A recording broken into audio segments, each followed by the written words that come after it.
අයිබෝන් සුබ සන්ධ්‍යයක් වේවා දයාබර ආචාර්යවරුනි සිසු දූදරුනි මහාචාර්ය කමල් වලේබඩ මැතිතුමනි අද අපේ විශේෂ දේශනය සඳහා අපි ගෞරවයෙන් ආරාධනා කරපු මහාචාර්ය නිරෝධාඩි සිල්වා මැතිණියනි මම මුලින්ම මෙම වැඩසටහන පිළිබඳව අපේ දයාබර ආචාර්යවරුන් දැනුවත් කිරීමට ඔබ දෙපළගෙන්ම අවසර ඉල්ලා සිටිනවා අද විශේෂ දවසක් දයාබර ආචාර්යවරුනි මෙම වැඩසටහන සඳහා අද සම්බන්ධ වෙන්නේ ඇමරිකාවේ සිට ඔක්ලන්ඩ් ප්‍රාන්තයේ මහාචාර්යවරයෙක් වන නිරෝධාඩි සිල්වා මැතිණිය. ඒ නිසා එතුමිය පිළිබඳව යම් පැහැදිලි කිරීමක් හඳුන්වා දීමක් සිදු කරමින් මම මේ වැඩසටහන අද ආරම්භ කරනවා.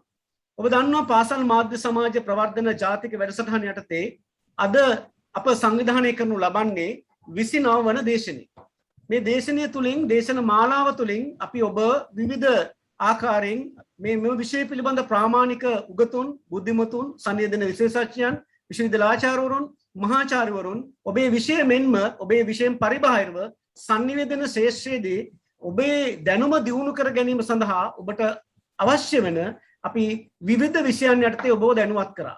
විශේෂයෙන්ම පාසල් දරුවන් සංවේදන හා මාධ්‍ය ඉගෙන ගන්නා සිසු දරුවන්ට යම් යම් ප්‍රයෝජන වන ආකාරයේ මේ විෂයේ තියෙන ප්‍රායෝගිකත්වය මේ විෂයේ තියෙන ගැඹුර පිළිබඳව අපි ඔබේ දැනුම යම් අලුත් කරමින් යන වැඩසටහනක් විදිහට තමයි අපි මේ වැඩසටහන පටන් ගත්තේ. විශේෂයෙන්ම ජනමාධ්‍ය අමාත්‍යාංශ රජයේ ප්‍රවෘත්ති දෙපාර්තමේන්තුව මේ වැඩසටහන ආරම්භ කරවෙන් පස්සේ ගුරුවරු පමණක් නොවේ පාසල් සිසු දරුවන් විශේෂයෙන්ම මාධ්‍ය සංනිවේදන විෂය අධ්‍යයනය කරන සිසුන්ගේ ප්‍රයෝජනය සඳහා අපි විටින් විට අලුත් දැනුම සංනිවේදන ශ්‍රේෂ්ඨයේ ඔබ සන්නද්ධ කිරීම සඳහා අපි ප්‍රාමාණික උගතුන් බුද්ධිමතුන් මේ වැඩසටහන සම්බන්ධ කරගන්නවා. අද වැඩසටහන එවැනි සුවිශේෂී වැඩසටහනක්. මේ වැඩසටහන තුළින් අපි සාකච්ඡා කරනු ලබන්නේ සංවර්ධන සංනිවේදනය පිළිබඳ. එහෙම නැත්නම් සංනිවේදනයේදී අපි සංවර්ධන සංනිවේදනය භාවිතා කිරීම වගේම තිරසර සංවර්ධනය පිළිබඳව ලෝකයේ තියෙන නව ප්‍රවණතාත් එක්ක ලෝකයේ සංවර්ධනය වෙමින් දියුණුව කරා යන රටකට තිරසර සංවර්ධනයේ සැලසුම් කරගන්නේ කෙසේද කියන එක තමයි අපේ මූලික අවධානය යොමු කරේ. ඒ සඳහා අපි මේ විෂය පිළිබඳව ප්‍රාමාණික දැනුමක් තියෙන ශ්‍රී ලංකාවේ අධ්‍යාපනයේ ලැබූ විශේෂයෙන්ම පේරාදෙණිය විශ්වවිද්‍යාලයේ කුසි අධ්‍යයනාංශයේ කතිකාචාර්යවරයෙක් විදිහට කටයුතු කරමින් පශ්චාත් උපාධි එවැගේම ආචාර උපාධි එම විශේෂයෙන් ලබාගත් විශේෂයෙන්ම ඇප්ලයිඩ් ඉකොනොමික්ස් කියන එහෙම නැත්නම් ව්‍යවහාරික ආර්ථික විද්‍යාව සහ කුසි ව්‍යාපාරික අධ්‍යයන විෂයේ පර්යේෂණ කරමින් ප්‍රාමාණික දැනුමක් ලබාගත් ආචාර උපාධියක් ලබාගත් ශ්‍රී ලංකාවේ ශ්‍රී ලාංකික කාන්තාවක් වන විශ්වවිද්‍යාලයක සේවය කරපු ආචාර්යවරයෙක් අද ඇමරිකාවේ ඔක්ලන්ඩ් වල ලැන්සන් විශ්වවිද්‍යාලයේ මේ applied science and agri business කියන විෂය ශාස්ත්‍රයේ සහකාර මහාචාර්යවරයෙක් විදිහට කටයුතු කරන නිරෝධාඩි සිල්වා මැතිණියට තමයි අපි මේ දේශනය සඳහා ආරාධනා කරේ. විශේෂයෙන්ම සංවර්ධන සංනිවේදනය සහ අද අපි වර්තමානයේ කුෂිකාර්මික ශාස්ත්‍රයේ නැත්නම් මේ කුෂිකාර්මික සංනිවේදනයේදී ප්‍රවර්ධනය කරගත යුතු සංනිවේදන අවශ්‍යතා කුමක්ද? ඒ වගේම තිරසර සංනිවේදනයේදී මේ විෂය කොහොමද ඵලදායී ලෙස භාවිතා කරමින් ඵලදායී සංනිවේදනයක් තුළ ගෝලීය සංවර්ධන ඉලක්ක කරා යෑමට කොහොමද අපේ මේ කියන විශේෂ කළමනා කරගන්නේ කියන එක. ඒ නිසා මා මේ හඳුන්වා දීම අද විශේෂයෙන්ම සිදු කරේ මේ විශේෂ ශාස්ත්‍රය සඳහා යම්කිසි ප්‍රවේශයක් ලබා ගැනීමට එතුමියට අවස්ථාවක් ලබා දීමේ මා එතුමිය ඉතාමත්ම ගෞරවයෙන් ආදරයෙන් පිළිගන්නා ගමන් මා කැමැති මේ විශේෂත්වය සනිටුවන් කරමින් කොළඹ විශ්වවිද්‍යාලයේ ජන සංනිවේදන අධ්‍යයනාංශයේ හිටපු අංශාධිපති සම්මානීය මහාචාර්ය කමල් වලේබඩ මැතිතුමන්ට යම් අවස්ථාවක් ලබා දෙන්න විශේෂයෙන්ම මේ ශ්‍රී ලාංකික කාන්තාව අපිට විශාල ආඩම්බරයක් ඇය විශ්වවිද්‍යාල ශාස්ත්‍රයේ මේ විශේෂ ශාස්ත්‍රයේ ප්‍රාමාණික දැනුමක් ලැබුණු මහාචාර්යවරයෙක් මෙන්ම ඇය අපිට ජාත්‍යන්තර කීර්තියක් ශ්‍රී ලංකාවට ගෙන දීමට කටයුතු කරපු ආචාර්යවරයෙක්. ඇය විශේෂයෙන්ම 2004 දී ඇය ලෝකයේ මිස් ශ්‍රී ලංකා ඉන්ටර්නැෂනල් එහෙම නැත්නම් මිස් යුනිවර්සිටි කියන පැජන්ඩ් එකේ නැත්නම් ඒ කියන තරඟාවලියේ ශ්‍රී ලංකාවට ජාත්‍යන්තර ගෞරවයක් දිනා දීපු ශ්‍රී ලාංකික ආචාර්යවරයෙක් විදිහට ඇය සුවිශේෂී ඇය සන්නාම තානාපතිනියක් විදිහට අද ජාත්‍යන්තර සංගරා සහ මේ කියන විශේෂයේ කීර්තියක් දිනා ගැනීමෙන් ශ්‍රී ලංකාවට ආඩම්බරයක් ගෙන දීපු කාන්තාවක්. ඒ නිසා මම කැමති ඇයට ගෞරවයක් විදිහට මහාචාර්ය කමල් වලේබඩ මැතිතුමනි ඔබට ඇය පිළිගැනීමට යම් අවස්ථාවක් ලබා දීමට බොහොම ස්තුතියි. බොහොම ස්තුතියි හර්ෂ. මා විශේෂයෙන්ම සතුටු වෙනවා අපි මෙතෙක් වාර්තපු දේශනවලට වඩා වෙනස් ආකාරයකට අපට අද සවන් දීමට අවස්ථාව ලැබීම පිළිබඳව. මා කතා කරන්නේ නැහැ මෙහි අරමුණු හර්ෂ මැනවින් පැහැදිලි කරන නිසා ඒ පිළිබඳව. මාචාර්ය නිරෝධාදී සිල්වා මාචාර්යවරිය ලෝකයේ අලුත් දැනුමත් එක්ක අද අප හම් වෙන්නට එන්නේ. ඒ සමා මුලින්ම කියනවා ඔබගේ මේ සම්ප්‍රාප්තිය අදට විතරක් නවත්තන්න අපේ බලාපොරොත්තු නැති බව. අපි මේකත් එක්ක ඔබත් එක්ක නිරන්තර සබඳතාවක් පවත්වා ගනිමින් ශ්‍රී ලංකාවේ ජනමාධ්‍ය අධ්‍යාපනයේ සමග ඔබේ සබඳතා ඉදිරියට ගෙන යාමට අවස්ථාවක් අපට ලබා ගැනීමට හැකි වේ කියලා මම විශ්වාස කරනවා. වගේ ඔබ සමග නිරන්තර ගනුදෙනුවක් අපි ආචාර්යව ඇති කරා. අපි පරිශ්‍රණ කරන ඔබට දැනෙන්නේ ඔබගේ පරිශ්‍රණ අපි බෙදා හදාගන්න. මේ කරුණු කිහිපයෙන් වැදගත් වෙයි කියලා මම හිතනවා. ඉතින් මට විශේෂයෙන්ම කියන්න ඕන කාරණාව තමයි මෙහිදී කියන්න අවශ්‍ය කාරණාව තමයි අද කතා කිරීමට නියමිත විශේෂ සංවර්ධන සංවේදනයේ තිරසර සංවර්ධන සංවේදනයේ හා සැබැවි තිරසර සංවේදන අරමුණු කියන එක ජාතික වශයෙන් අපිට බොහොම වැදගත්. මොකද ඒකට හේතුව අප තේරුම් ගත යුතු දෙයක් තමයි ශ්‍රී ලංකාව කෘෂිකාර්මික පදනම සහිත ආර්ථිකයක්. මේ පිළිබඳ විවිධ තර්ක තිබෙනවා. මේ පිළිබඳ විවිධ මතවාද තිබෙනවා. ශ්‍රී ලංකාවේ කෘෂිකාර්මික පදනම තමයි ආර්ථිකයේ න්‍යෂ්ටිය විදිහටම පේන්නේ. දැන් අපි ගත්තත් කටුකින් තේ කර්මාන්තය ගත්තත් ඒ කෘෂිකාර්මික පදනමක් තියෙනවා. අපේ මේ නිසා අපිට විශාල ගැටලුවක් තියෙනවා. කෙසේ වුවත් මේ කෘෂිකර්මාන්තය අපේ තිරසර සංවර්ධන අරමුණු එක්ක බද්ධ කර ගැනීම පිළිබඳ. ඒක අප තේරුම් ගත යුතු කාරණාවක්. මේ අවධිය වන විට රටේ දැඩි අර්බුදකාරී ස්වරූපයක් කෘෂිකර්මාන්තය සමග ගොඩනැගිලා. ඒක වෙනම ප්‍රශ්නයක්. අපි කොහොමද මේ ස්වභාවය තේරුම් අරගෙන ඒ සමග ඒකාබද්ධ වෙච්ච ක්‍රියාමාර්ගයක් ගොඩනගනවා. මේ මහාචාර්යතුමිය හඳුන්වා දෙන විට සඳහන් කළ පසුබිමත් එක්ක ඔබට පුළුවන් ඔබේ අත්දැකීම අපිත් එක්ක බෙදා ගන්න. අපේ උගත් ආචාර්යවරුත් අපහා සම්බන්ධ වෙන පුළුවන් ඔබේ ප්‍රදේශයේ තියෙන ගැටලුවත් එක්ක විවෘතව සාකච්ඡා කරලා මේක ශාස්ත්‍රීය දැනුම එකතු කරලා අය ප්‍රායෝගිකව භාවිත කරන්නේ කොහොමද කියන එක පිළිබඳව අදහසක් ඇති කරගන්න. දැන් මගේ විග්‍රහය තමයි අති ප්‍රබල ආකාරයට public service broadcasting කියන සංකල්පය අභියෝගයට ලක් වෙලා තියෙනවා. පොදු සේවා ගුවන්විදුලි සංකල්පය. එතකොට අද අප සලකන්නේ ජනමාධ්‍ය ඉන්ඩස්ට්‍රි එකක් ව්‍යාපාරයක්. අපේ ගුවන්විදුලි නාලිකාවට කියන සේවය. ස්වදේශීය සේවය, වෙළඳ සේවය, රජපත් සේවය, සේවය කියන concept එකක් තියෙනවා. ඒක නඩත්තු කරගන්න බැරි. අද මේ ප්‍රාදේශීය සහ ප්‍රජා ගුවන්විදුලි වහලා දැන් තැනකට රටයි. හැබැයි මේවා ආරම්භ කළේ විමධ්‍යගත කරණයක් එක්ක රටේ කෘෂි සංවර්ධනය සහ ග්‍රාමීය ආර්ථික ඔසවා තබන මාධ්‍ය ආයතන. අද මේ මාධ්‍ය ආයතන වහලා දාන තත්ත්වයකට ඇවිල්ලා ඉන්නවා කියන්නේ අපි ඉන්න අභියෝගයක. මේවා පවත්වාගෙන යන්න අපිට තියෙන හැකියාව මොකක්ද? විශේෂයෙන්ම අපේ තියෙන පළාත් සභාවෙනි පාලන ඒක මේවත් එක්ක බද්ධ වෙන්නේ කොහොමද? මෙවැනි කරුණු රාශියක් අපිට තිබෙනවා. හොඳයි. අපේ සියලුම දේ සාකච්ඡාවට තබමින් අපි දැන් මේ ආචාර්යතුමියට මාචාර්යවරීට ආරාධනා කරනවා අපහ එකතු වෙන්න. මම හිතනවා හර්ෂ ඒ සාකච්ඡාවෙන් පස්සේ අපිට පුළුවන් වෙයි එතුමිය ඉදිරිපත් කරන අදහසත් එක්ක අපේ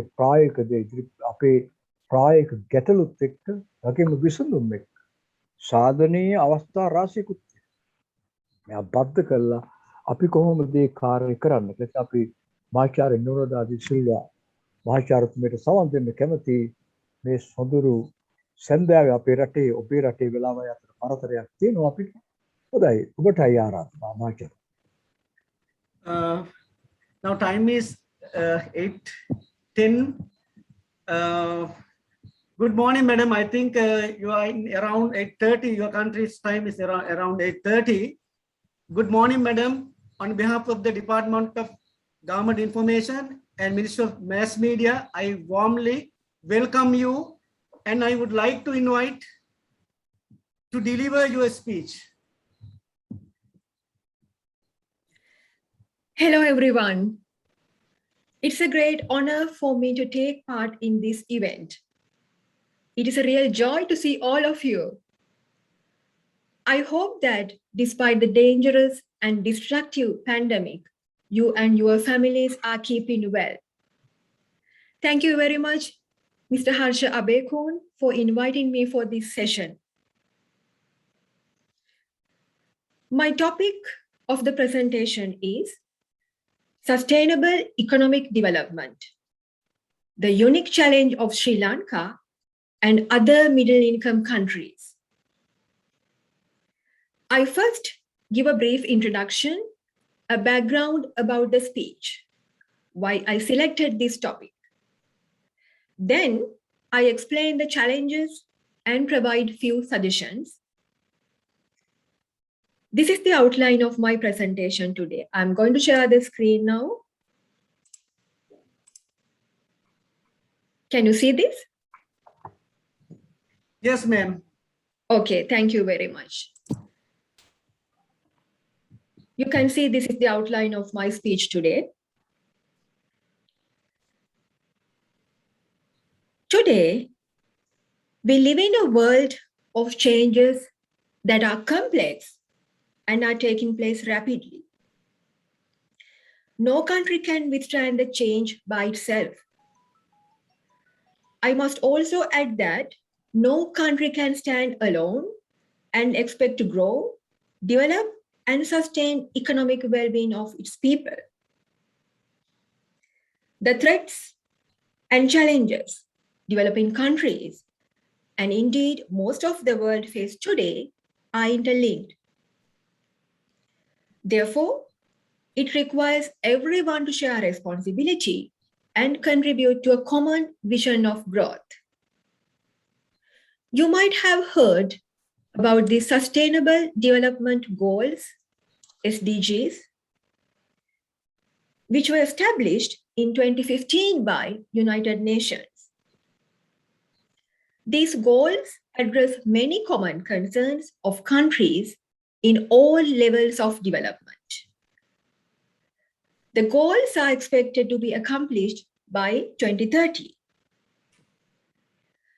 After careful consideration about the current issues, especially about development concerns in Sri Lanka and the middle-income countries broadly, I was encouraged to make a presentation on the development challenges in Sri Lanka. My interest and concerns are related to long-term sustainable growth and development. In this regard, the main issue is how to achieve and sustain inclusive economic growth which lead to development in the country. I mean, how can we improve the quality of life for the vast majority of people in Sri Lanka and ensure that the improved quality of life is sustained for many generations to come. This is really a central issue of our time, and all of us must be mindful.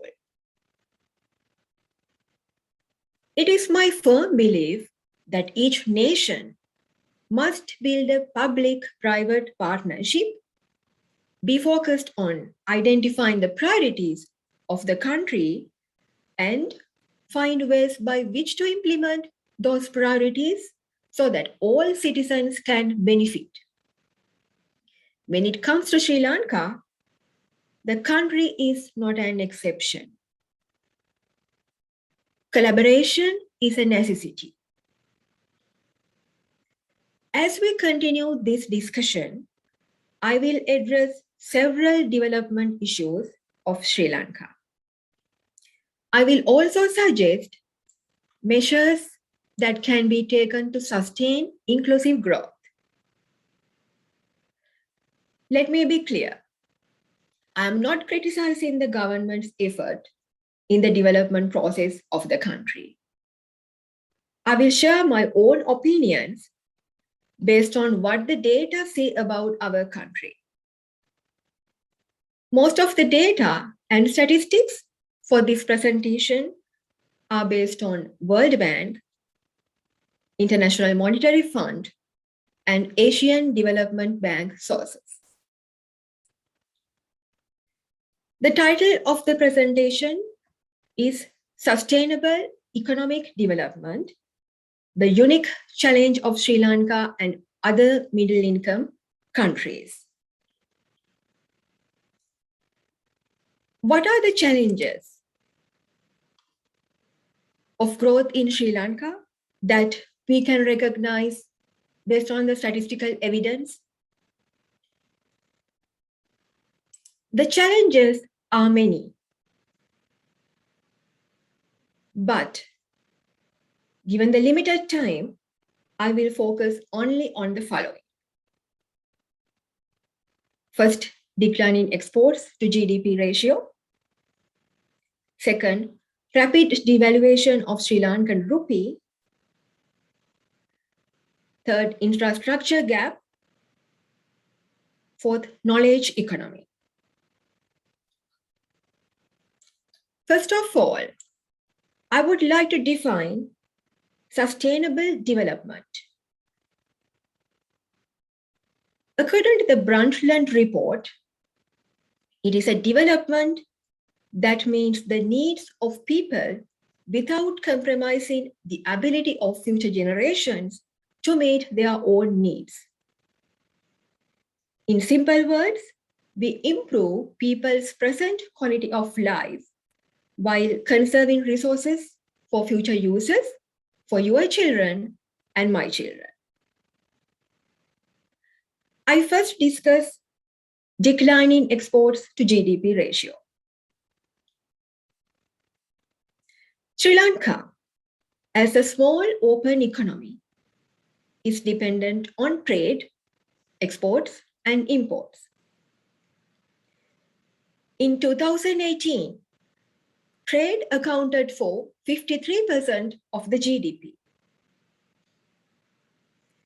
Sri Lanka's imports exceed exports over the years, leading to decline in trade balance. This suggests that the decline in export earnings were due to the combined impact of lower export volumes and lower prices. Export earnings in the face of increasing import expenditure has to increase to avoid rapid devaluation of rupee.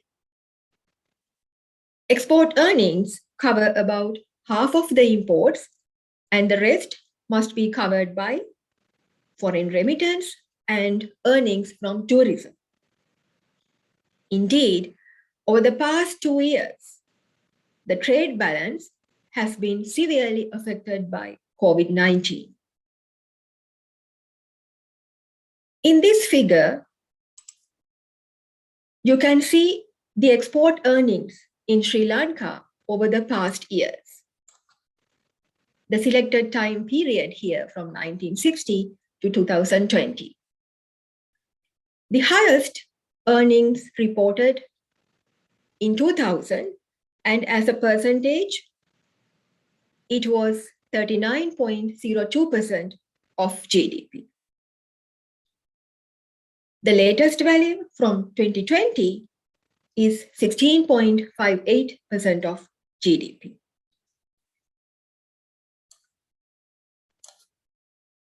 Second, increasing external debt to exports ratio. Sri Lanka was performing poorly on the economic front even before the COVID pandemic. GDP growth was the lowest in almost a decade, which is 2.3% in 2019. Increased external debt has had been a major issue in the macroeconomic instability at present. Debt to GDP ratio has increased substantially. Debt servicing will continue to be a major challenge for the near future. Half of the government debt is denominated in foreign currency, which means it has to be repaid in dollars.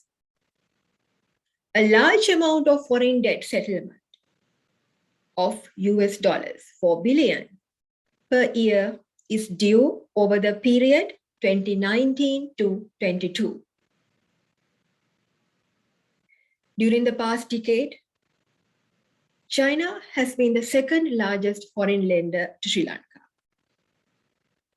Several large infrastructure development projects were funded by Chinese loans, including the Colombo-Katunayake Expressway, which connects the main commercial city and the major airport, Hambantota Port, and the second international airport of the country, Mattala Airport. All were funded by Chinese loans. These Chinese loans will also have to be repaid in foreign currency. Third, Sri Lankan rupee is devaluing rapidly. There are several reasons behind this. Our export earnings have been declining over the time. Remittance from Sri Lankan nationals in places like the Middle East decreased as earnings decreased due to job losses with the pandemic. Another major foreign income source was tourism and tourism earning. This also declined due to tourist arrivals collapsed under the pandemic. External debt increased, and combination of those factors create severe pressure on the exchange rate. The COVID-19 pandemic impacted Sri Lanka profoundly. Overall, the pandemic affected most productive sectors of the economy. Foreign exchange earnings reduced remarkably. Hence, fewer dollars are generated by Sri Lanka, while the demand for dollars remains high. This causes the devaluation of the rupee. GDP growth is expected to recover to 3.3% in 21, which helped to stabilize the slide of the rupee. As I mentioned to you at the beginning, here are my suggestions for building a stronger economy in Sri Lanka over the long run. The fact is, there are short-term and long-term measures that need to be considered related to sustainable economic growth of the country. For the long-term growth of the economy, growth in the productive sectors such as tourism, agriculture, manufacturing, mining, and so forth will be critically important. This will contribute to positive increase in GDP. My suggestions for long-term sustainable growth in Sri Lanka are as follows. The first factor here is education. Education is very important in ending extreme poverty and income disparity in any economy in the world. Regarding the dynamic changes of the global economy, education is the most important human capital investment that any country can make. It will ensure that everyone has the skills necessary to succeed and to participate in the changes of the global economy. Education can contribute to the economy in several ways. It will increase the individual earnings and accelerate broad economic growth. You may have heard about the United Nations Global Education Monitoring Report. It provides the important evidence on the impact of education on individuals' earnings and economic growth. These are some of the most compelling data that illustrate how education can uplift the economy. I would like to discuss how quality education for all can contribute to sustainable economic development. In this slide, I have included some details. First, education reduces poverty. It is obvious that education will help to alleviate poverty. Acquired basic skills such as reading and writing can have a positive effect on marginalized populations' incomes. As an example, if the poverty rate is 15%, by reducing it to 10%, an additional 5% will be employed in the economy. If a country has 80% of its population functionally educated, it means that 80% of those people are contributing to economic development compared to a country that has 60% functionally literate population. Only 60% of those people will contribute to economic development. Second, education increases individual earnings. This is very important. Education can impact the economy by increasing individual earnings. Each additional year of schooling will increase earnings by roughly 10%.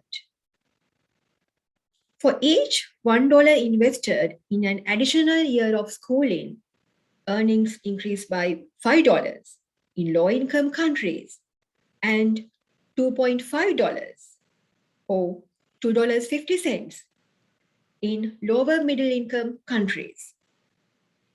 Therefore, you can see the important role of education to Sri Lanka as we are a developing nation.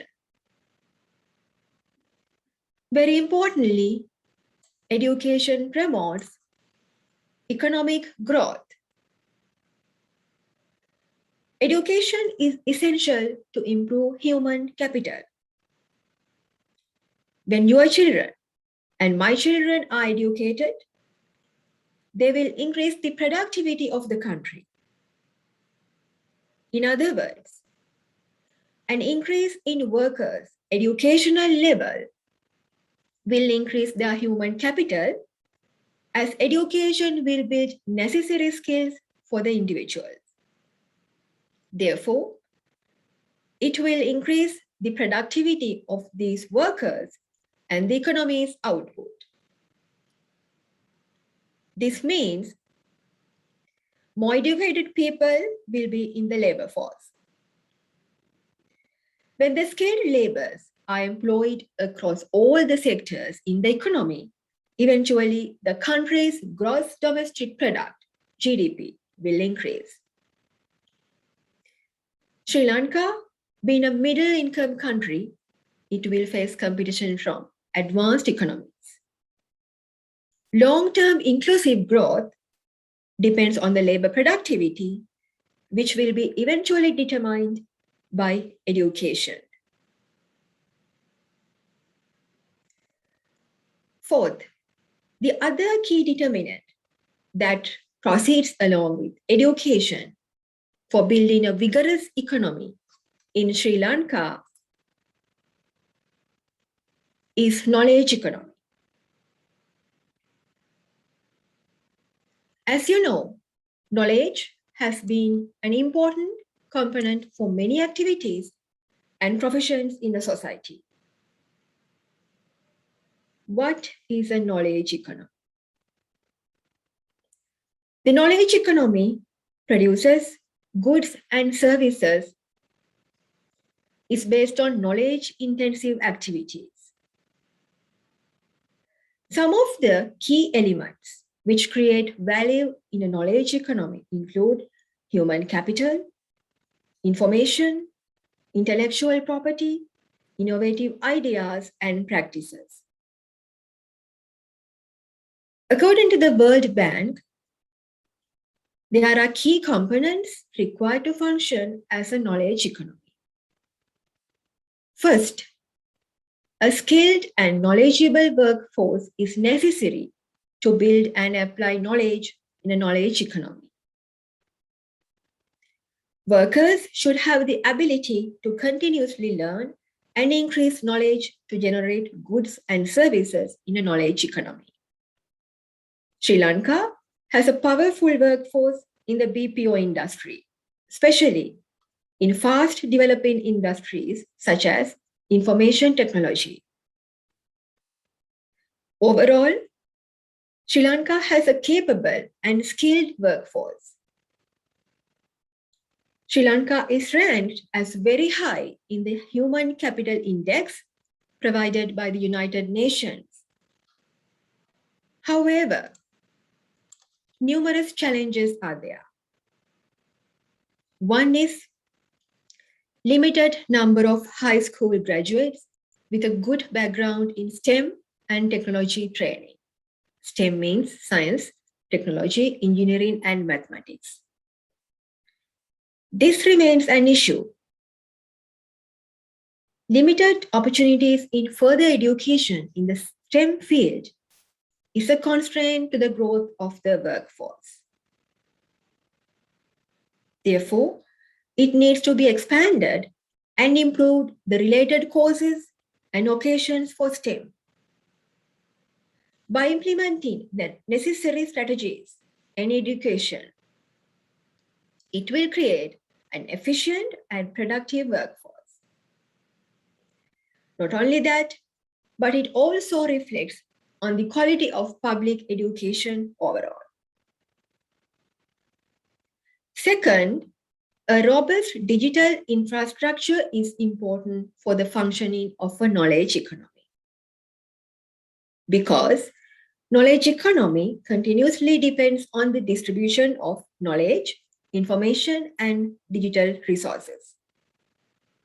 We can see there are significant limitations in the digital and telecommunication infrastructure in Sri Lanka, especially regarding internet services. Improved technology will raise the labor productivity. Over the past decades, economy of the developed countries gained tremendous growth by technologies based on knowledge and information, production, and dissemination. The best example is the US. US research universities and their growing role in translating basic research into commercial applications are remarkable. Many technological innovations require workers with complementary skills and knowledge of that technology, which leads to an increase in demand for educated workers. In this discussion about sustainable economic development for Sri Lanka, my next suggestion to make a stronger economy is expanding natural energy. Energy from renewable resources. We are aware that Sri Lanka spends much capital on petroleum imports. With increased population, demand for petroleum is also growing. Due to the devaluation of Rupee, the import expenditure is rapidly growing and is a financial burden to the country. higher energy capacity comes from the power plants which use petroleum.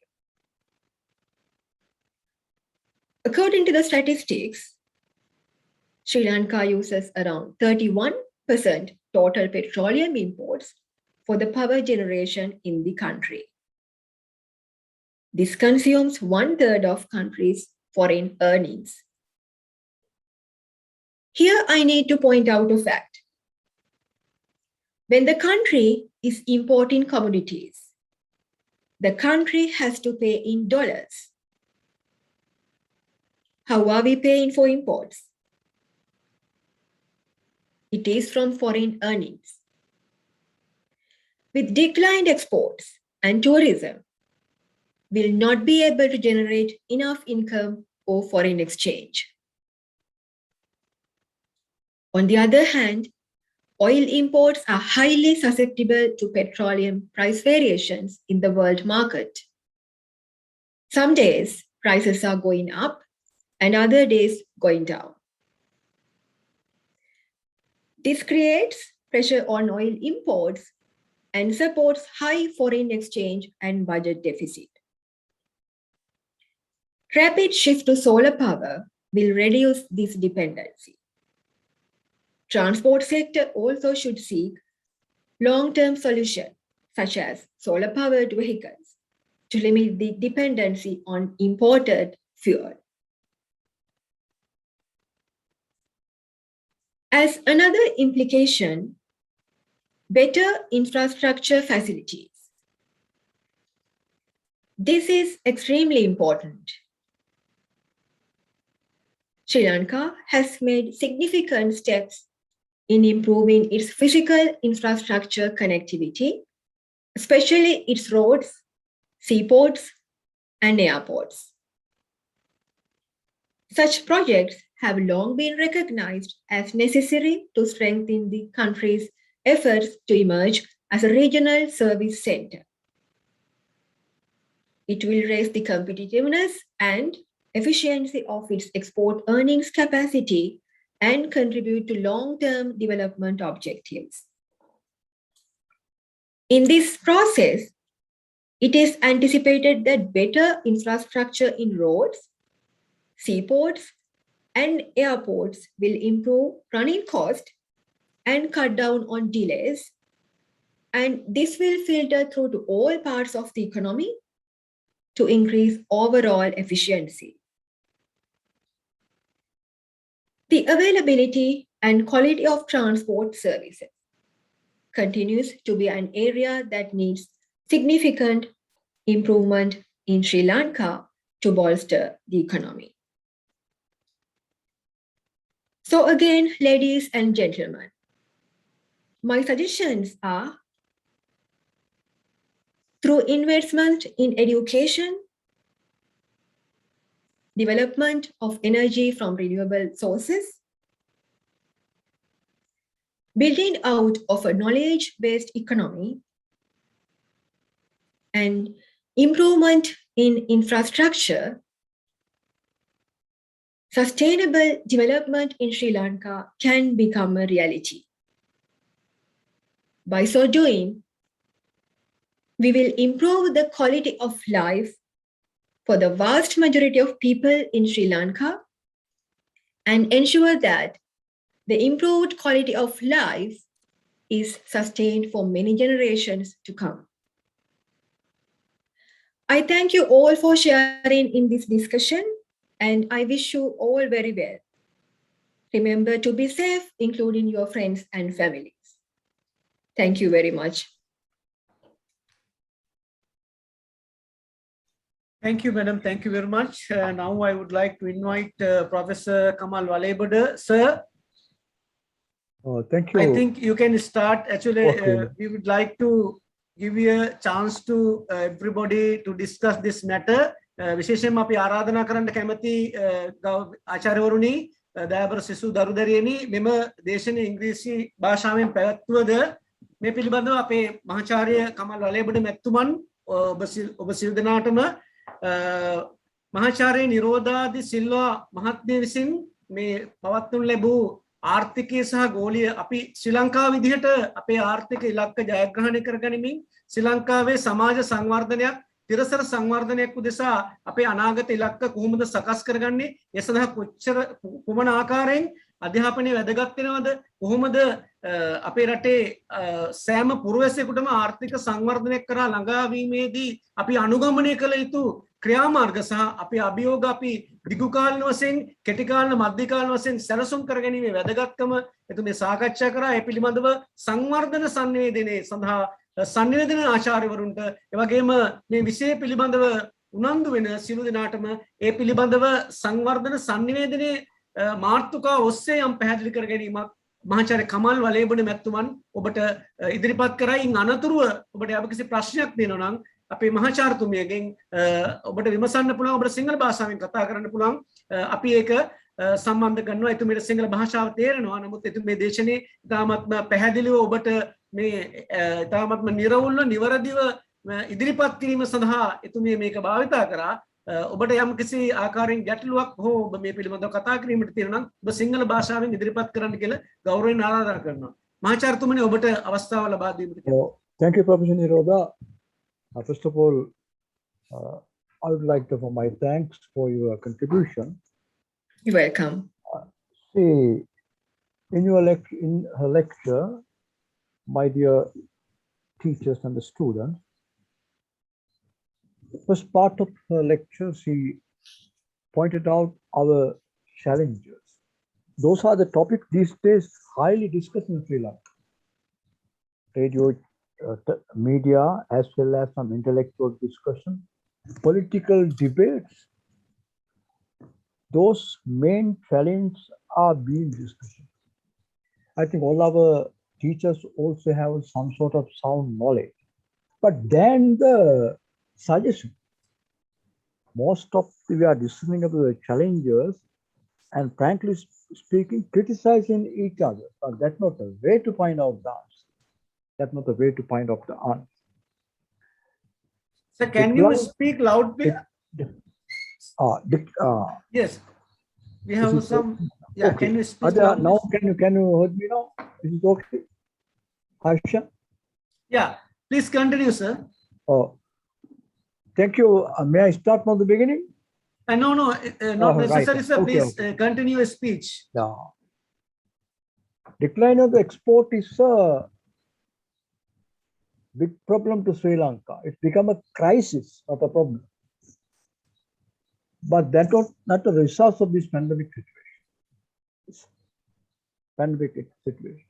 But how can we overcome this situation is the important factor than to criticizing each other. When you listen to the television news and the debates, most probably we can understand a criticism. But our professor in her presentation pay our attention how we overcome this situation. How can we overcome? That is very important factor. And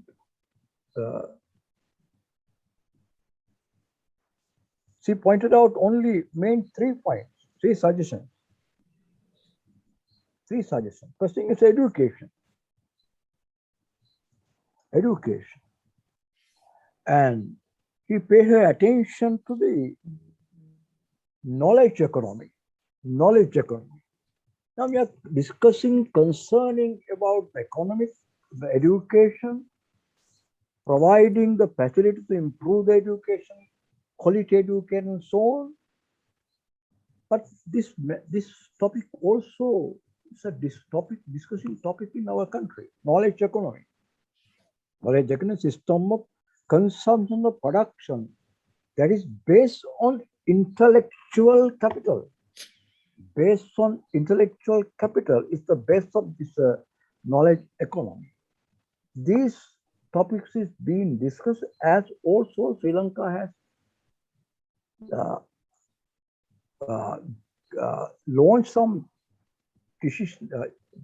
Sri Lanka had discussed this matter and some strong decision has been taken, I believe, though it is not in the remarkable standard, especially for the computer education.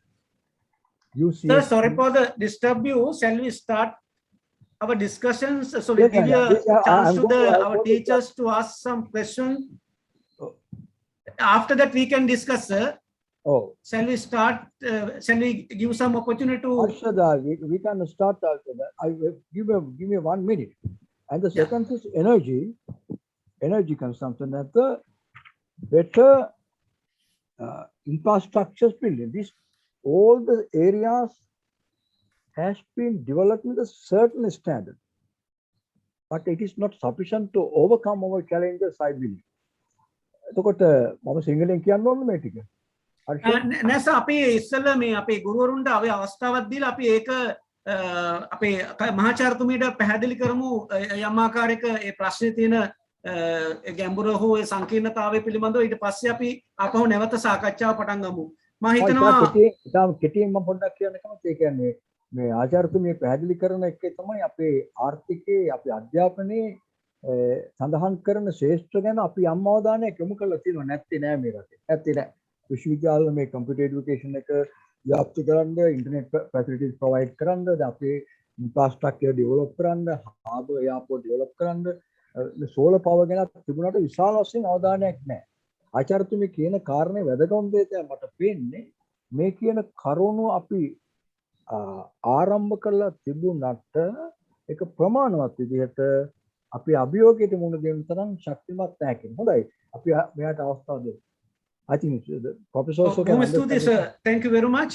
මම දැන් කැමති අපේ දයාබර ආචාර්යවරුන්ට සහ සිසු දරුවන්ට ආරාධනා කරන්න ඔබට මේ කතා කරපු මාතෘකාව අපි විශේෂ මාතෘකාවක් විදිහට තෝරාගත්තේ ඔබ දන්නවා අපි මේ පසුගිය වසර දෙක තුල අපේ රටේ ගෝලීය වසංගත තත්ත්වයක් තුල අපි මුහුණ දීපු අභියෝග අපි සියලුම දෙනාට පුරවැසියන් විදිහට අපිට දැනලා තියෙනවා. මේ අවුරුදු දෙක තුල අපේ රටේ ආර්ථික වර්ධනයට විශේෂයෙන්ම අපේ ආර්ථික ඉලක්ක කරා ගමන් කිරීමට නැත්නම් අපේ ආර්ථික සංවර්ධන ඉලක්ක ළඟා කර ගැනීමට අපිට ඇතිවෙච්ච අභියෝගයන් එක්ක අපේ සංචාරක ව්‍යාපාරයේ බිඳ වැටීම, අපේ ආර්ථික කටයුතු, අපේ සුළු හා මධ්‍ය පරිමාණ, අපේ ප්‍රධාන ආර්ථික ඉලක්කවලට මේ ගෝලීය වසංගත තත්ත්වය තුළ පසුගිය අවුරුදු දෙකේ අපි මුහුණ දීපු අභියෝග ඔබ සියලු දෙනාම දන්නවා. ඒ නිසා අපේ ආර්ථිකයත් දිගුකාලීන සංවර්ධනය කර ගැනීම සඳහා ගෝලීය වශයෙන් තිරසර සංවර්ධන වැඩපිළිවෙලට ගමන් කරන්නේ කොහොමද? ඒ සඳහා අපි මූලික වශයෙන් කෙටි කාලීන, මධ්‍ය කාලීන සහ දීර්ඝ කාලීන සැලසුම් ඔස්සේ අපේ රටේ ආර්ථික සැලසුම් කර ගැනීමදී විශේෂයෙන්ම අපිට මේ නොලෙජ් ඉකොනොමි කියන එක අපි විශේෂයෙන්ම පාසල් සිසු දරුවන්ට ගුරුවරුන්ට අපි මේ පණිවිඩේ අපි මේ සාකච්ඡා කරන්නේ දැනුම සහිත ආර්ථිකයක් ගොඩනගා ගැනීමට පුරවැසියන් විදියට අපි කොහොමද මේ තිරසර සංවර්ධන වැඩසටහනේ සක්‍රීය දායකත්වයක් ලබා ගන්න. ඒක අපිට අභියෝගයක්. ලෝකේ අනිකුත් රටවල් එක්ක අපි සංසන්දනය කරන මහාචාර්යතුමිය ප්‍රකාශ කළ පරිදි ඒක පුද්ගල ආදායම වර්ධනය කර ගැනීම සඳහා අධ්‍යාපනය ආර්ථික සංවර්ධනයේ සාධනීය ඉලක්කයක්, සාධනීය අභියෝගයක්. ඒ ඕනෑම රටක ලෝකයේ දුප්පත්කම තුරන් කර ගැනීම සඳහා ආර්ථික සංවර්ධනයක් කරා යන රටකට මේ අධ්‍යාපනයේ ඇතිවෙන පරිවර්තනය තුළ දුප්පත්කම කොහොමද අඩු කරගන්නේ? ඒ නිසා අධ්‍යාපනයට ලබා දිය යුතු තැන ආර්ථික සංවර්ධනයේ විශාලම ශේෂ්ත්‍රයක් විදිහට ගත්තොත් ඉතාම වැදගත් ශේෂ්ත්‍රයක් කියන එක සමස්තයක් විදිහට එතුමිය ප්‍රකාශ කරා. ඒ වගේම ලෝකයේ අනිකුත් රටවල් මුහුණ දෙන ප්‍රධාන අභියෝගයන් අතර දුප්පත්කම දුරු කර ගැනීම සඳහා රටක් කොහොමද දිගුකාලීනව සැලසුම් කරගන්නේ? ඒ වගේම නව උත්පාදන සහ අලෙවිකරණ ප්‍රවර්ධනයන් එක්ක විශ්වවිද්‍යාල ශාස්ත්‍රවල පර්යේෂණ දියුණු කරගෙන ඒ සඳහා දක්වන දායකත්වය සහ වැදගත්කම කොහොමද?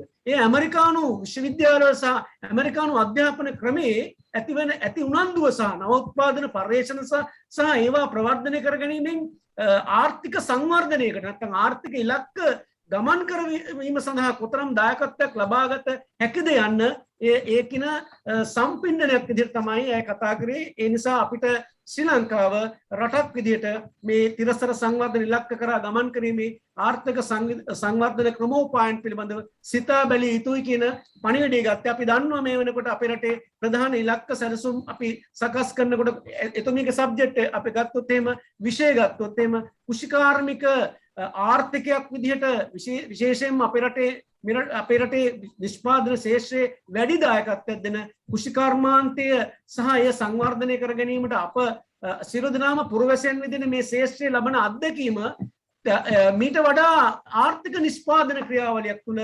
සංවර්ධනයක් ළඟා කරගන්න නම් අපි කොහොමද සිතා බැලිය යුත්තේ කියන එක මේ කියන සම්පින්ඩනයේ තිබෙනවා. ඒ නිසා මා කැමැති දයාබර ආචාර්යවරුනි ඔබට එම දේශනීය සම්බන්ධව නැත්නම් අපි ආර්ථික සංවර්ධන, තිරසන සංවර්ධන ඉලක්ක සහ සංවර්ධන sannivedanaye මේ කියන සැලසුම් සංවර්ධන sannivedana ක්‍රමෝපායන් තුළ කොහොමද මේක ලාංකීය ජනතාව තුළ ප්‍රවර්ධනය කරගන්නේ සහ මේ පිළිබඳව කොහොමද sannivedana ඉලක්ක ඔස්සේ මේ කියන ඉලක්කයන් කරා ළඟා වෙන්නේ කියන එකත් අපිට තියෙන අභියෝග. මහාචාර්යතුමනි ඔබතුමාට දැන් කතා කරන විෂය නිර්දේශයේ සීමාව ටිකක් එහා තියෙනවා. ඒක තේරුම් ගන්න කතා කරන්න පුළුවන්. ඔව්. විෂය නිර්දේශයේ කතා නොකරනවා නෙවෙයි මේක. නමුත් ඊට වඩා අදක් වෙනස්ව තියෙනවා. ඒක නැවත අපි අලුත් නිර්දේශයේ මේ කරුණු ගැන යම් දුරකට කතා කරලා තියෙනවා.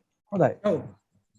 ඔබතුමාට පුළුවන් මේක පැහැදිලි කිරීමට යම් අවස්ථාවක් ලබා දෙන්න පුළුවන්. මේක ඔබතුමා පැහැදිලි කරනවා හොඳයි. මේක සිංහල භාෂාවෙන් අපේ ආචාර්යවරුන්ට මේ පිළිබඳව තියෙන මෙම විෂය තියෙන වැදගත්කම තේරුම් ගන්න ඕන කාරණා තමයි මෙතන මේ ආචාර්යතුමේ කියන්නේ knowledge economy එක.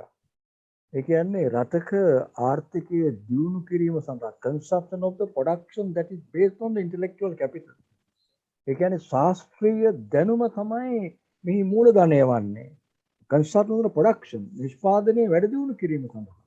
එතකොට අපි ආර්ථිකය අපි දැනුම ලබාගෙන දැනුම සේවාවකට පරිවර්තනය කිරීම නොවේ කියන්නේ. සේවාවක් කියලා කියන්නේ අපි කියන ව්‍යාපාරික වශයෙන් තියෙන සේවාවකට යොදා ගැනීම වෙනම කාරණාවක්. අනේම එවැනි කාරණා රටක් ගොඩනගන්නට නම් අපි ධන අධ්‍යාපනයේ මූලධනයක් වෙන්න ඕන. ඒකයි අදහස. ඒක ඔස්සේ අපිට පුළුවන් ඒක intangible asset එකක්. ඒ කියන්නේ අධ්‍යාපනිකව ලබන දේ මේ ටෙක්නොලොජි කියන්නේ intangible ස්පර්ශ කළ නොහැකි සම්පතක් අධ්‍යාපනය. අන්න ඒක. එතකොට ඒ දැනුම භාවිත කරන්න ව්‍යාපාර වලට පාවිච්චි කරන්න පුළුවන්, කර්මාන්ත වලට පාවිච්චි කරන්න පුළුවන්, නව දැනුමට පාවිච්චි කරන්න පුළුවන්. එවැනි දැනුමක් නිෂ්පාදනය කරපුවම දුප්පත්කම නැති වෙනවා. ඒක නිසා දුප්පත්කම නැති කරන්න ඕනි කරන මූලධනයක් අධ්‍යාපනය වෙනවා කියන එක ආචාර්යතුමගේ පළවෙනි කාරණාව. මේ මට කියන්න තියෙන්නේ මේ කාරණා අප තේරුම් අරන් ලංකාවේ නැතුව නොවේ. නමුත් මේක පූර්ණ වශයෙන් සිදු වෙලා නැහැ කියන එකයි කියන්න තියෙන්නේ. මම ඉදිරියට කියනවා මේ අපි මේ නොබෝදා ලිපි රාශියක් කිව්වා මේ හර්ෂගේ මග පින්නේ මෙයටතේ ඒ තුල හුඟක් දැනගත් කරුණු තියෙනවා මට කියන්න. ඉතින් මේක වෙනම කතන්දරයක්. අපි දැන් දැනුම ලබා ගන්නේ දැනුම සඳහා නෑ මෙතන එහෙම එකක් නෙමෙයි මේ ආචාර්යතුමී කියන්නේ. දැනුම ලබා ගන්නේ සංවර්ධනය සඳහා කියන්නේ it become a basic asset of the development. Education should have to become intellectual capital. අන්න එවැනි තත්වයකට දැනුම ගන්න ඕනේ knowledge එක භාවිත කරන්න. විශේෂයෙන් computer science එක modern knowledge අපි දන්න intangible knowledge එක ඔක්කොම මේකට කොහොමද පාවිච්චි කරන්න කියන එක පිළිබඳවයි අදහස තියෙන්නේ. ඉතින් මම අපිට කියන්න ඔබට හිතන දේ කියන්නද අපිට අනිත් එක නම් බොහොම පැහැදිලිනේ ස්වාභාවික සම්පත් පාවිච්චි කරන්නේ කොහොමද, solar power පාවිච්චි කරන්නේ කොහොමද, hydro energy එක පාවිච්චි කරන්නේ කොහොමද, wind power එක පාවිච්චි කරන්නේ කොහොමද, ඒවා ගැන හිතලා තියෙනවා මේ රටේ දැන් මේ අපි හුඟක් සැලසුම් කරපුවා මේ පැන්ඩමික් එකත් එක්ක අපිට කරගන්න බැරි වෙලක් තියෙනවා. එහෙමත් පාස්සා තියෙනවා. මීට පෙර ආණ්ඩුත් මේක හිතලා තියෙනවා. ඒක අපි නෑ කියන්න බෑ. එහෙම එකක් තියෙනවා. එතකොට මෙන්න මේ පදනම අර better infrastructure කියන එක එයාපෝට් අපි හදලා තියෙනවා. ගුවන් තොටුපළවල් තියෙනවා, වරායවල් තියෙනවා. මේවා කොහොමද යුටිලයිස් කරන්නේ? මේ හැම තැනටම knowledge එක ඕනේ හරියට. අපිට අපේ intellectual knowledge එක ඕනේ. කියන්නේ මේ ඒකට ඕනි කරන දැනුමට ගැලපෙන්න කොහොමද සකස් කරන්නේ කියන එක පිළිබඳව වැදගත්ම දෙයක්. intellectual capital හරියට අපි දැන් තියෙන දැනුම අපි ගාව තියෙන knowledge එකෙන් පුළුවන් ද ආර්ථිකය අවදි කරන්න කියන ප්‍රශ්නේ අපි අපෙන්ම අහලා බලන්න ඕනේ. ඒ තමයි මේ ප්‍රොෆෙසර් අපිට කියන කරුණු plus prominence මොනවද දෙන්නේ? education, reduce the poverty. අධ්‍යාපනය දුප්පත්කම නැති කරන්නේ කියන එක තමයි ඇගේ පළවෙනි යෝජනාව. ඒතර අධ්‍යාපනය යහපත් මිනිසෙක් ගුණකරුක මිනිහෙක් හදනවා වගේම ඒ තුලින් දුප්පත්කම නැති කරන්න how to gear the education. අධ්‍යාපනය කොහොමද මෙහෙවන්නේ කියන එක පිළිබඳව තමයි එළඹුම වෙන්න ඕන. අපි ඔස්සේ සාකච්ඡාව ගෙනෙමු. අපිට අඩුපාඩුකම් වෙලා තියෙන්න පුළුවන්, ප්ලෑනින් වල වැරදි තියෙන්න පුළුවන්. ඒක අපි කොහොමද කරන්න කියන එක ගැන දැනුම ඔබ ලබා ගැනීම තමයි අවශ්‍යතාවය වෙන්නේ. I believe Dr. Nirod also can understand our discussion, which is in singular. I think she also listened to us. I think. Dr. Yes. Nirodo? Yes, I can hear you. That next time we can understand what are we discussing. Yes, yes. Let me add few things, Mr. Harsha and Dr. Valeboda. Let me add few things.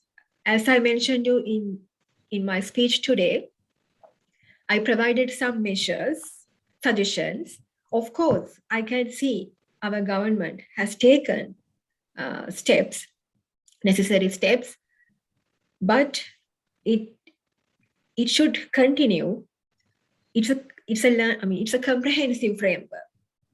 I mean, I provided some suggestions, including renewable resources and how we use renewable resources, what kind of natural energy we have in the country, how we improve better infrastructure. Of course, the government has taken already the necessary steps. When I made this speech, I look at other middle-income countries, India and other South Asian countries in our region. I can see at this moment what is the most efficient, effective strategy for Sri Lanka under this pandemic, the vaccination programs. And it has already initiated. So, yes, of course, they have taken necessary steps, but it should seek necessary strategies. What are the efficient, effective ways to continue? Because sustainable development is not an overnight development. It takes long time. It takes a long time. And we have to go with a systematic way. It should continue using efficient and effective strategies.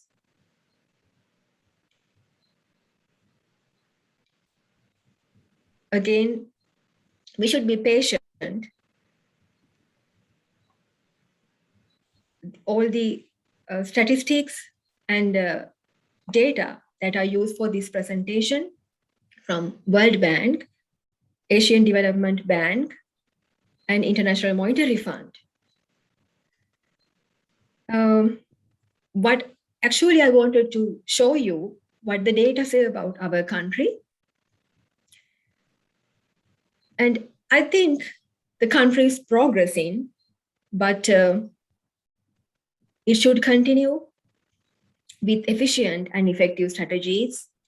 I did not specifically address agricultural management, agriculture. Each country is supposed to feed its own people. Therefore, Sri Lanka should seek, to increase production levels, agricultural production in the country rather than purchasing food from foreign countries. As Mr. Abekon mentioned, how communication is contributing to sustainable development, I would like to add this way. What is communication? Communication is the flow of information. Technology facilitates this flow of information from the sources to people. Let's say if internet is not available throughout the country, in Sri Lanka, then people are not able to communicate. As an example, let's say if there is not a proper communication network from the farm gate to the final consumption level, then it is not efficient. The whole marketing process, the supply chain management is not efficient. So communication is very important, and I'm supporting improvement of technology. Yes, thank you, Doctor. Thank you, Doctor. Thank you very much, madam. Thank you. I think අපිට පැහැදිලිව කෙනෙක්ගේ කතා කරේ කියන්නේ systematical development එකක්. කරුණු දෙකක් long term systematic and And patient. systematical development, yes. Systematic වගේම patient එක මොකද විශ්ිල්ලෙන් බලාගෙන ඉන්නවා. එකරකින් මේක කරන්න බෑ. බෑ. ඒක තමයි production level තාමත්ම වැදගත් අදහස් එතුමිය අපිට ලබා දුන්නේ. ඔබතුමිය ඉදිරිපත් කරපු අදහස් ඉතාමත්ම වැදගත්. ඒ වගේම තිරසන සංවර්ධනය සඳහා ශ්‍රී ලංකාවේ අනාගත අභියෝග ජයග්‍රහණය කර ගැනීම සඳහා ශ්‍රී ලාංකික මහාචාර්යවරයෙක් විදිහට ඔබතුමිය දැක්වූ අදහස් වලට අපි ගරු කරනවා. ඒ ඉතාමත්ම වැදගත්. අධ්‍යාපන ශාස්ත්‍රය සම්බන්ධයෙන් ඔබ ඉතාමත්ම වැදගත් අදහස් අපිට ඉදිරිපත් කරා. ඒ වගේම අද මේ පිරිස ඉලක්ක පිරිසත් ඇවිල්ලා පාසල් ගුරුවරුන් සහ පාසල් දරුවන් නිසා අධ්‍යාපනයේ වැදගත්කම සහ එය ආර්ථික සංවර්ධන ඉලක්කයන් ළඟා කර ගැනීමට අධ්‍යාපනික වශයෙන් ලංකාවේ සිදු යුතු විප්ලවීය වෙනස්කම් පිළිබඳව සහ ඒ අනාගත අභියෝග ජයග්‍රහණය කිරීමේ තිරසර සංවර්ධන ගෝලීය ඉලක්ක ඔබ අපිට ඉදිරිපත් කරා. ඒ සඳහා රටක් විදිහට අපි සූදානම් වෙන්නේ කෙසේද කියන එක. ඒ සියල්ලම ඉතාමත්ම වැදගත් ඔබේ අදහස් දැක්වීම. මම හිතනවා මහාචාර්යතුමනි අවසාන වශයෙන් අපි මා ඔබතුමාට අවස්ථාවක් ලබා දීමට කැමැතියි.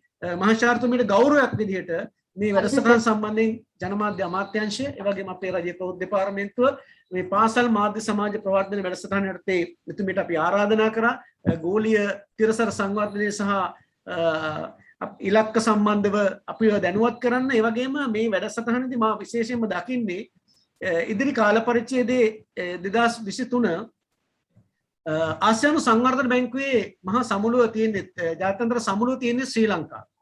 2023 මැයි මාසේ ශ්‍රී ලංකාවේ පවත්වන්නේ රටවල් 65කට ආසන්න පිරිසක ලෝකයේ ආර්ථික විශේෂඥයන් ආර්ථික විශ්ලේෂකයන් ඒ වගේම ආර්ථිකය සම්බන්ධව කටයුතු කරන ආයතන එවැනි මහා සමුළුවක් ශ්‍රී ලංකාවේ පැවැත්වෙන අවස්ථාවක ආසියානු සංවර්ධන බැංකුව ලෝක බැංකුව සහ ඒ වගේම මේ ආර්ථික සංවර්ධන ඉලක්ක කරා ගමන් කිරීමට උපදෙස් සපයන එවැනි විශේෂිත අවස්ථාවක ඒ වගේම අපේ රටේ අද පවතින ආර්ථික අභියෝග ජය ගැනීම සඳහා පුරවැසියන් විදිහට සවිබල ගැනීම මේ සියලු කාරණා රජයක් විදිහට අපි මුහුණ දෙන අභියෝග සහ ඒ ජයග්‍රහණය කිරීම සඳහා පුරවැසියන්ට නිසි දැනුම සහ ඒ දැනුම සංවේදනය කිරීම අපේ වගකීමක්. ඒ නිසා අපි නිරන්තරයෙන්ම උත්සාහ කරන්නේ රටේ ආර්ථික සංවර්ධනයත් එක්ක පුරවැසියන් සම්බන්ධ කරගෙන ඵලදායී සංවේදනයක් පුරවැසියාට ලබා දීම තුළ ඔවුන් දැනුවත් කිරීම. ඒ සඳහා තමයි අපි අමාත්‍යාංශයක් විදිහට රජයේ ප්‍රවෘත්ති දෙපාර්තමේන්තුව විදිහට නිරන්තරයෙන්ම මේ රටේ පුරවැසියන් සක්‍රීය එහෙම නැත්නම් මේ රටේ පුරවැසියන් සවිබල ගැනීම සඳහා දැනුවත් කිරීම සිදු කරන ලබන්නේ. එහි එක කාර්යයක් විදිහට තමයි අපි මේ මාතෘකාව තෝරාගත්තේ. මම හිතනවා මහාචාර්යතුමනි ඔබතුමාට අවස්ථාවක් ලබා දෙනවා එතුමීට ස්තුති කරන්න. කියන්න අවශ්‍ය දේ තමයි අප තේරුම් ගත යුතු දෙයක්. ඔබ විශ්වවිද්‍යාලේ ඉන්න කාලේ ඔබ ඉගෙන ගත්තේ ආර්ට් සබ්ජෙක්ට් වැඩි දෙනෙක්. ඔබට කම්පියුටර් එඩියුකේෂන් එකක් තිබුණේම නැහැ. ඔව් දැන් සැලසුම් කරලා තියෙනවා ආර්ට් ෆැකල්ටි එකේ 74%කට රැකියාව නැහැ එළියට ආපු. ඒ නිසා සෑම දරුවෙකුටම අවුරුදු 5කින් ගෙවන්න කම්පියුටරයක් ලබා දෙන්නත් Bachelor of Information Degree program එකට ඒගොල්ලෝ පාටිසිපේට් කරා. 2025 එළියට එන ග්‍රැජුවේට්ස්ලා ආර්ට්ස් ග්‍රැජුවේට්ලා එළියට එන ඩිග්‍රී දෙකක් කරා. එකක් තමන්ගේ ආර්ට්ස් ඩිග්‍රී එක, දෙවෙනි එක කම්පියුටර් සයන්ස් ඩිග්‍රී එක, Bachelor of Information Technology එක. ඒතර මේ නිසා අපි බලාපොරොත්තු වෙනවා ඉතිරි ඒ කොමියුනිකේෂන් ග්‍රැජුවේට්ස්ලා එළියට යන අය එන්නේ කම්පියුටර් ඩිග්‍රීකුත් එක්ක. එතකොට අපේ අය දැන් මොකද කරන්න ඕනේ? අපිටත් Bachelor of Information ඒ කෝස් එක හරිය එවැනි අධ්‍යාපනයක් ලබා ගැනීමේ අවශ්‍යතාව තියෙනවා කියන එකයි පැහැදිලි කාරණය. Thank you very much, Professor, for your kind cooperation and show you the new directions that we need to think about, especially our communication teachers. I would like to inform you that in 2001, University of Colombo School of Computer initiated a degree program, Bachelor of Information Technology. Bachelor of Information Technology, internal course, external course. For anyone who would like to follow that program, it gives an opportunity to spread out the knowledge of computer science in the country. Now the government had decided to introduce this Bachelor of Information Technology degree program for the all art stream students who are enter the university from next year. It means 2025, 2026, all our art graduates graduated with 2 degrees. The arts degree as well as computer science degree. I believe this process helps us to launch the dynamic process of economy. What you suggested, our education program, reduce the poverty. Therefore, I believe basic stone has been launched, but practical approach is needed to our country.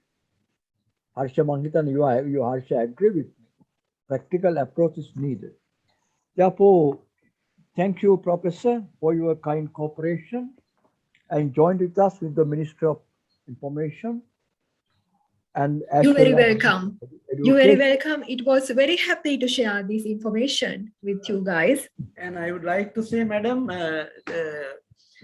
මේ පාර අයෑමුත් අපේ අධ්‍යාපනයට තමයි මේ පාර අයෑමුත් වැඩිම මුදල් ප්‍රමාණයක් දෙන්න වෙලා තියෙන්නේ. මම හිතන්නේ රජයක් විදිහට අර ආර්ථික සංවර්ධන ඉලක්ක කරා යන ගමනේදී අධ්‍යාපනයේ පරිවර්තනයක් කිරීම සඳහා මේවර අයවැයනුත් විශාල මුදල් ප්‍රමාණයක් ඉතිහාසයේ වෙනත් රජයකින් වෙන් කරපු නැති මුදල් ප්‍රමාණයක් මේවර අයවැයෙන් වෙන් කරලා තිනවා. ඒ කියන්නේ අධ්‍යාපනයේ ශේෂ්ත්‍රය ලංකාවේ ඉදිරි අනාගතයේදී සැලසුම් කිරීමේදී තාම වැඩි වැදගත්කම මහාචාර්යතුමන් කිව්ව පරිදිම රජයක් විදිහටත් ඒ වගකීම සහ ඒ අභියෝගයේ තේරුම්ගෙන අධ්‍යාපන ශිෂ්‍ය විශාල ප්‍රතිසංස්කරණයක් ඉදිරියේදී සිදු වෙයි කියන එක අපි විශ්වාස කරනවා. මොකද විශාල මුදල් ප්‍රමාණයක් රටේ අනිකුත් ශිෂ්‍ය වලට වඩා වැඩි අවධානයක් රජයක් විදිහට අධ්‍යාපනය වෙනුවෙන් වැය කරලා තියෙනවා. අර ඉකොනොමික් අපි এডুকেෂන් ඉකොනොමික් ගත්තොත් එහෙම ඒ කියන්නේ මේ ප්‍රොසෙස් එක ඇති කර ගැනීම සඳහා ඉලක්කගත වැඩපිළිවෙලකට වර්තමාන රජයේ ප්‍රවේශ වෙලා තිබෙනවා. ඒ පණිවිඩෙත් ඔබතුමීට මතක් කරන්න කැමැති.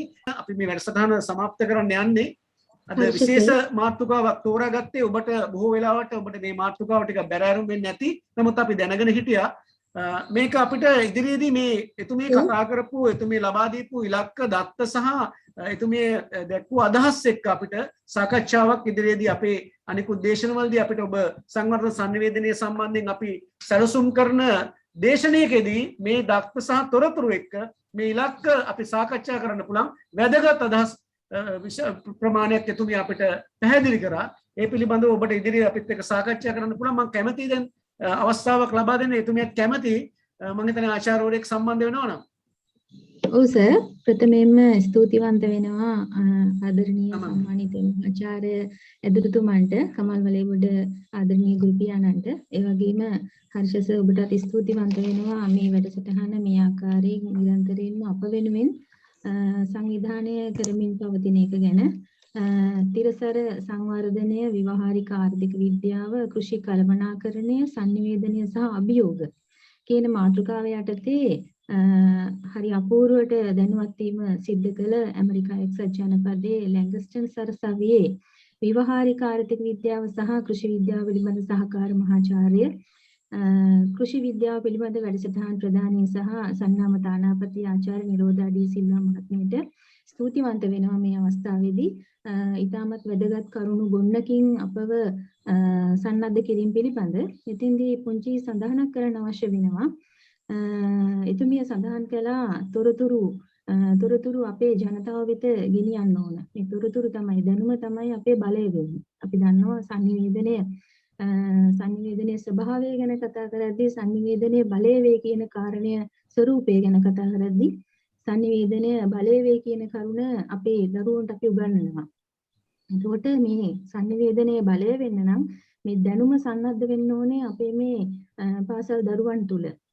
දැනුම සන්නද්ධ පිරිසකින් මේ සමාජයට සිතක් සැලසෙන්න ඕන. නමුත් දැනුම සන්නද්ධ පිරිසක් එකතු වෙච්ච තැනකී උනත් වර්තමානයේ අපි යම් යම් දෝෂ දැක්කත් එතුමිය සඳහන් කරනවා මේ සාමාන්‍ය ජනතාවට මේ දැනුම විතැන් කරන්න නම් තාක්ෂණය උපයෝගී කරගන්න ඕන කියලා. එතකොට අපේ මේ පාසල් අධ්‍යාපනයේ මාර්ගගත අධ්‍යාපනයත් කිසියම් තැනකදී නතර වීමක් සිද්ධ වෙනවා මේ තාක්ෂණික දුර්වලතාවය නිසා. උදාහරණයක් ගත්තොත් අදටත් තාක්ෂණික මෙවලම් භාවිතය පැත්තෙන් සංඥා දුර්වලතා මට්ටම තියෙනවා ලංකාවේ වැඩි 60% ප්‍රමාණයක් අපේ දරුවන්ට අධ්‍යාපනයේ පැත්තෙන් ගත්තහම 40%ක් පමණයි අපේ ඔන්ලයින් এডুকেෂන් එක දෙන්න පුළුවන්කම ලැබිලා තියෙන්නේ. ඉතින් මේ தත්ත්වය අපිට පරිවර්තනය කරගන්න පුළුවන් 100%ක් පැත්තට මම හිතනවා ප්‍රවෘත්ති දෙපාර්තමේන්තුවට මේ කියන්නා වූ අද කතා කළ මාතෘකාව තිරසර සංවර්ධනයට ගෙනියන්න එච්චර අමාරු වෙන එකක් නැහැ කියලා. දැන් අපි ඩයලොග් එහෙම නැත්නම් SLT මොබිටෙල් ඒ වගේ සර්විස් එකක් ගත්තාම එතුමන්ලගේ සර්විස් එකේ සිග්නල් ස්ට්‍රෙන්ත් එක මදි. ඇත්තටම ලංකාවේ දැන් අපි මේ කොළඹ මම කොමගම් ප්‍රදේශයේ ඉන්නේ. නමුත් අපි අත්විඳිනවා ඩිවයිස් දෙකක් තුනක් දැන් මම ඉස්කෝලේ උගන්වනකොට ඔන්ලයින් දරුවා මගේ ඉගෙන ගන්නවා. වෙනත් ටීචර් කෙනෙක්ගේ. එතකොට මේ ඩිවයිස් දෙකක් යන්න තරම් මේ සිග්නල් ස්ට්‍රෙන්ත් එක මදි වෙනවා. දැන් මේ ප්‍රායෝගිකව මේ නගරේ අපි අත්විඳින දේ. එතකොට ගමට ගියාම මේක 100ට ලොකු මේ වපසරියක ව්‍යාප්ත වෙනවා. ඉතින් මෙන්න මේකට විසඳුමක් දෙන්න පුළුවන් නම් අපේ මේ මහාචාර්යතුමිය සඳහන් කළපු මේ තොරතුරු දැනුම සමාජගත කිරීම තරම් අමාරු වෙන එකක් නැහැ. බොහොමත්ම ස්තුතියි ඔබ සැමට. බොහොම ස්තුතියි අමන්දි. Madam, would you like to say something? Actually, yes. It's a very good concern. I totally understand. With my experience, I mean, it's a developed country. I'm working in a developed country. Sometimes we also have internet problems, I mean, with very bad weather. But overall, we have a very good, fast internet connection service. Again, regarding developing countries, this, I mean, internet connection issues, technological issues, technical issues, those are connected to infrastructure facilities. As I mentioned in my speech, better infrastructure facilities, it is really necessary to continue to develop, to be consistent with the other developing countries in the region, in South Asia. Again, it is not an overnight development, sustainable development. According to United Nations, those goals have to be met in 2030. It takes time, but again, I believe it's up to the government. They have taken steps, but I believe they can do better over the time. Of course, technology, internet is necessary with this online era, with the pandemic. I hope they will do better over the time. Another concern that I wanted to share with you, as I can see teachers and professors are here, in our academic programs in the US, for BS programs, here, when our students, when they start the program as freshmen in the first year, students are assigned for specific mentors, which means advisors, professors. So they have continuously, they have these guidance, advisors from the beginning to the end of the academic program. And also during the academic program, they have internships, like practical experience training. They do this kind of internship workforce development activities in the summer. From May to August, what they do, most students, they are doing internships.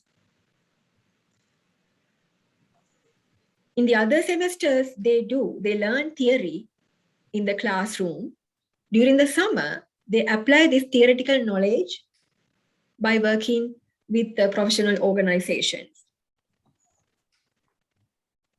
By the end of the academic program, then they are qualified in terms of theory, practical aspects, including information technology with other statistics and analytical applications, with computer skills. So they are highly qualified by the end of the academic program, and they are very competitive in the job market. I cannot see that they have to wait for a job for a long time. With the internships, at that time, actually, they build the relationship with the professional organizations, and after graduation, they directly join with those organizations.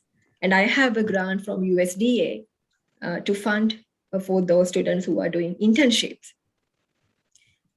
So I think if that kind of strategy in our education system in Sri Lanka, if there is a strategy like that to give them internship, workforce development activities while they are in the academic program before their graduation, it would be very helpful for them to find a job after graduation.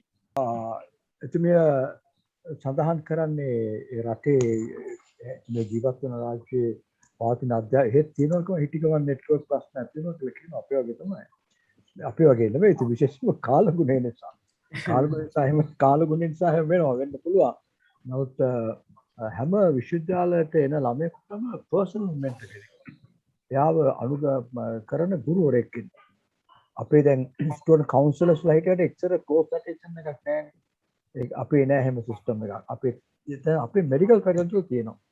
එහෙම system එකක් තියෙනවා. එයා ටිකටම guide කරනවා. ඒ වගේම එයා තමන්ගේ course එක ඉවරනකොට internship එකට යනවා. එතකොට තියරිටිකල් වැඩ කරන්න පුරුදු කෙනෙක් ට්‍රේනින් කරලා අවුට් කරනවා කියන එකයි ප්‍රොෆෙසර් කියන්නේ. Now we also concerning about this matter, professor. Teacher in 21st century, classroom in 21st century, student in 21st century. Those are the new concepts we are discussing now, and we are planning to implement from next year and especially 2023. We are focusing attention to the exam, away from the exam oriented education. Away from the exam oriented. Now most of our education, school education, focus attention to exam oriented education. Now yes, I have that experience. Our government is planning now to get away from the exam oriented education and to give as much as possible the practical component education, and introduce some sort of internship to the education too. Complete university education systems in the long changing process, and all the art faculties instructed by the government, all art faculties to establish the new computer unit to the old art faculties in the universities. The government has allocated the money for this. Now, whatever it is the practical situation, it is gradually we have to participate changing, as you stated. Overnight we can't do this. Patience is needed. But that normal pattern of thinking of the people in this country also have to be. It is needed to change throughout of the mass media. Development resource we can't expect from overnight. That's the situation. Thank you, Professor, for your kind cooperation. And I believe we can continue this discussion. Now, as Harsha stated, it's a very bad weather in this country. Teachers in interior part is unable to participate because of network failures are there. Okay, Harsha. Thank you, Professor. Thank you, Thank sir. you very much, Dr. Valepoda and Mr. Harsha Abekon. Thank you very much, madam. So we would like to invite you again. Actually, we want to continue this program. Today is very bad situation in this country about the weather conditions. But we would like to invite you again. We will inform you. Thank you very much. Your great speech and your lecture. We are very appreciative about that. We hope to invite you. ආදරණීය ආචාර්යවරුනි ඔබ සියලු දෙනා වෙනුවෙන් දයාබර දරුවනි ඔබ සියලු දෙනා වෙනුවෙන් අපේ මහාචාර්යතුමීට මම ස්තුතිවන්ත වෙනවා ඔබ වෙනුවෙන් විශේෂයෙන්ම අපේ රටේ මාධ්‍ය සමාජ ප්‍රවර්ධන වැඩසටහන යටතේ මේ විෂය පිළිබඳව ගෝලීය වශයෙන් ජාත්‍යන්තර වශයෙන් අපේ රටේට කීර්තියක් ගෙනාපු ඒ වගේම ජාත්‍යන්තර තලයකට ගිහිල්ලා මේ වගේ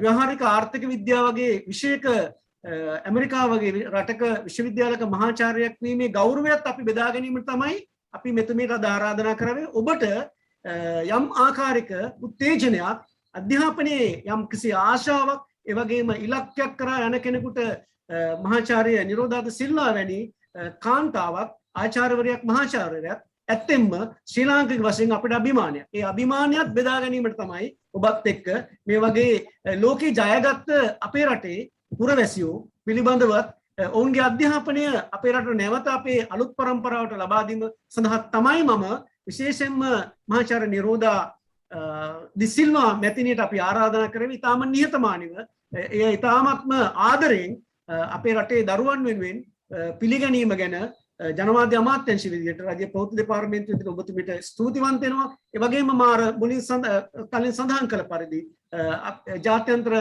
වශයෙන් පැවැත්වෙන අපේ ලබන අවුරුද්දේ පැවැත්වෙන ආසියානු සංවර්ධන බැංකුවේ ආර්ථික විශේෂඥ සම්බන්ධ වෙන වැඩසටහන්වලදී ජනමාධ්‍යවේදීන් වෘත්තිකයන් සම්බන්ධ වෙන වැඩසටහනකදී සම්පත්දායකාවක් විදිහට මම ඔබතුමීට ආරාධනා කරනවා. මේ ඉදිරි අපේ රටේ ආර්ථික සංවර්ධන ඉලක්ක කරා විද්වතුන්ගේ හමුවක් පැවැත්වෙන අවස්ථාවක බොහොම ගෞරවයෙන් ඔබතුමීට ආරාධනා කරනවා. ඒ නිසා ඔබ සියලු දෙනාම වෙනුවෙන් ඒ ගෞරවය මා නැවත වතාවක් ඔබතුමීට ලබා දෙමින් අපි සමුගන්නවා. බොහොම ස්තුතියි. අපි නැවත වරක් අපි හම්බෙමු. Thank you very much. Thank you very much, madam. Harsha Bekun. It was my it's a great pleasure for me to attend this session, and as you mentioned, I'm happy even in the future if you have opportunities, and then please let me know. I'm glad to contribute for the country. Thank you very much, madam. Thank you.